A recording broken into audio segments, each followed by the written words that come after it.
বাইকের ধাক্কায় গুরুতর আহত হয়ে মর্মান্তিকভাবে প্রাণ হারালেন প্রবেশ বর্মন নামের এক ব্যক্তি।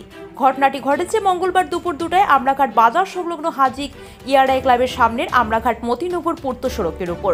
তার অকাল মৃত্যুতে এলাকায় শোকের ছায়া নেমে আসে। বৃহস্পতিবার প্রবেশ বর্মনের স্ত্রী ববিতা বর্মন বলেন, মঙ্গলবার তার স্বামী প্রবেশ বর্মন চিরা আনতে দোকানে গিয়েছিলেন। এই সময় একটি পালসার বাইক তাকে পেছন দিক থেকে ধাক্কা মেরে গুরুতর আহত করেন। তাকে সঙ্গে সঙ্গে নিয়ে যাওয়া হয় শিলচর মেডিকেল কলেজ হাসপাতালে, কিন্তু কয়েক ঘন্টা পর সেখানে তার মৃত্যু ঘটে। বুধবার তার শেষকৃত্য সম্পন্ন হয়। বৃহস্পতিবার এলাকার জনগণ প্রবেশ বর্মনের মৃত্যুর জন্য তার বিধবা স্ত্রীর হাতে সরকারি সাহায্য বাবদ 10 লক্ষ টাকা আর্থিক সাহায্য তুলে দেওয়ার দাবি জানিয়েছেন।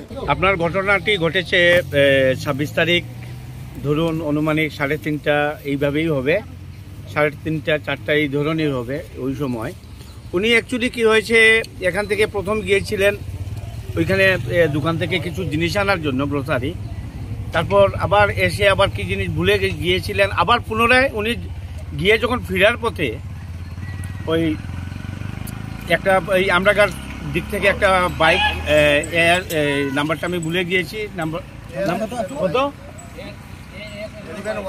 AS11Y 0399 একটা বাইক প্রচন্ড দ্রুত গতিতে, মানে স্পিড কি মানে ওইটা মানে বলে বোঝানো যাবে না, প্রচন্ড স্পিডে এসে ধাক্কা দিয়ে মানে এই মানুষটাকে ফেলে দিল।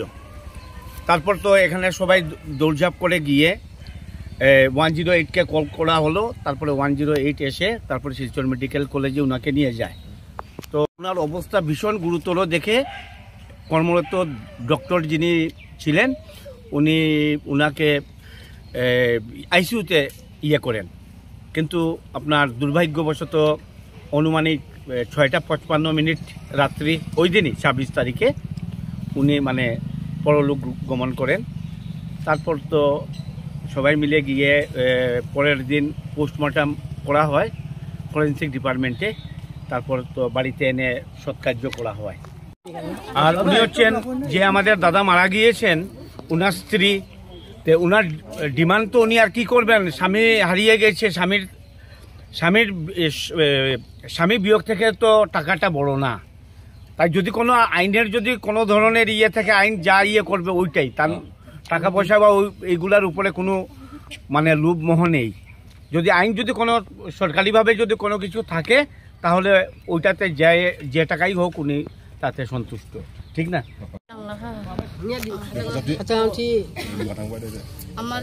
আমার জামাই চিৰা খাবার লাগে, মানে দোকানো আইছে, দোকানো আইছে। তে আমারে কইছে চাহ বানাইয়া রাখো, আমি চিৰা লইয়া আই।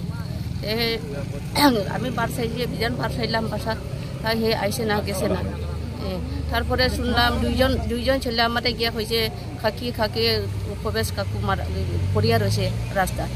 আমি আইয়া দেখি পুরা একদম অবস্থা খারাপ, রক্ত পড়িয়া একদম মাথা থাকে রক্ত যায়, তার খান্ডিতে থাকে রক্ত যায়, পড়িয়া রয়েছে।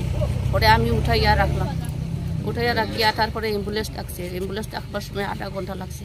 তারপরে অ্যাম্বুলেন্স আইসে, আইয়া তারপরে তারে লইয়া গেছে। আমার তো ছেলে মেয়েও নাই, আমি একলা। আমারে কে খাওয়াইতো?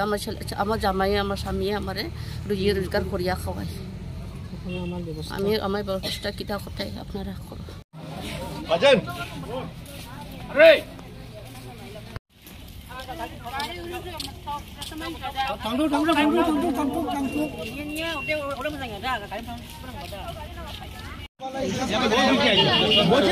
তোমরা সামনে আইও,